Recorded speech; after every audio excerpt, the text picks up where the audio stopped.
Hello folks, and welcome back to Grandpoppydoo's world of reasonable madness. Today's topic is big, maybe the biggest so far. The end of prisons, justice that works. We're asking the question, if prisons are failing us, and they are, what should replace them? I'm joined in the studio by Alex Tan, a former offender who's now a vocational mentor helping people rebuild their lives. And joining us remotely, Sylvia Synth, the infamous AI chatbot from the not-too-distant future. Let's be honest, prisons are expensive, overcrowded, and far too often they're just schools for criminals. We lock people up, cut them off, and then act surprised when they come out no better, or even worse than they went in. You're absolutely right. Reoffending rates are proof enough. Punishment alone doesn't change behaviour. Most inmates leave with fewer skills, less hope, and no clear path back into society. So it's like paying billions to make the problem worse. Not exactly value for money. The system was built for a world that doesn't exist anymore. We need a justice model for the 21st century, one that uses data, psychology, and technology to fix the root causes of crime. So here's a wild idea. What if we didn't have prisons at all? What if every person who broke the law was instead sent to a vocational retraining hub? A place designed not to punish, but to rebuild. I love that term, retraining hub. It immediately reframes justice as opportunity. These hubs could replace every traditional prison, dividing offenders into violent and non-violent categories, so support and supervision match the risk. Exactly. Non-violent offenders would live in secure accommodation, tagged with GPS for safety, but spend their days learning trades, digital skills, or community work that directly benefits society. And it's all self-financing. The hubs would produce saleable products or services, with profits taxed like any business. As someone who's been inside, that sounds incredible. When I got out, I had no skills and no confidence. If I'd had access to training or a real job program, things would have been very different.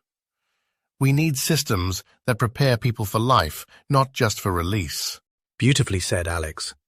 Because that's the key, isn't it?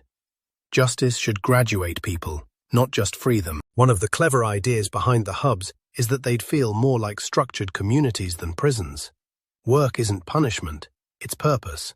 Everyone contributes to projects that create value.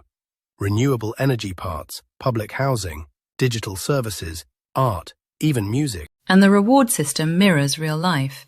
Basic welfare and rest are guaranteed, but access to extra recreation, sports, entertainment, family visits is earned through participation and progress. It teaches responsibility and work ethic without cruelty. Yeah, and that's fair. You work hard, you get a little more trust, a little more freedom. That's how life outside works too. Spot on. A fair day's reward for a fair day's effort.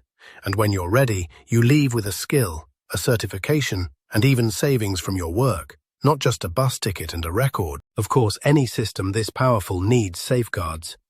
Each hub would have independent oversight, human rights observers, AI auditors, and community leaders, to make sure the focus stays on rehabilitation, not exploitation. Transparency is essential. Everything from wages to working conditions to profit use would be public record. This isn't about cheap labour. It's about sustainable reformation. So, justice as contribution, not confinement. And if someone refuses to engage, we guide them back with counselling, mentoring, maybe a short restriction period, but always with the goal of getting them back on track. Exactly. It's structured compassion. So maybe we've reached the end of the prison era, not because we went soft, but because we got smart. A society that teaches instead of cages, that rehabilitates instead of condemns, might just be the one we've been trying to build all along. If you give people purpose, they'll give something back. It's that simple. So we've talked about retraining and rebuilding lives, but let's face the toughest question of all. What do we do with people who are too dangerous to be part of that system? The mentally unstable, the violent offenders, and those guilty of crimes against children. Can they ever fit inside a model built on trust and opportunity? That's where the line between criminal justice and mental health care becomes blurred. Many violent offenders aren't simply evil. They're ill, traumatized, or neurologically damaged. In those cases, long-term rehabilitation means long-term care, secure hospitals, not prisons. These facilities need to be treatment-led, not punitive. Medical supervision, therapy, neural health monitoring, using AI to predict and prevent relapse. I agree. I've worked with guys who were never violent until untreated trauma pushed them over the edge.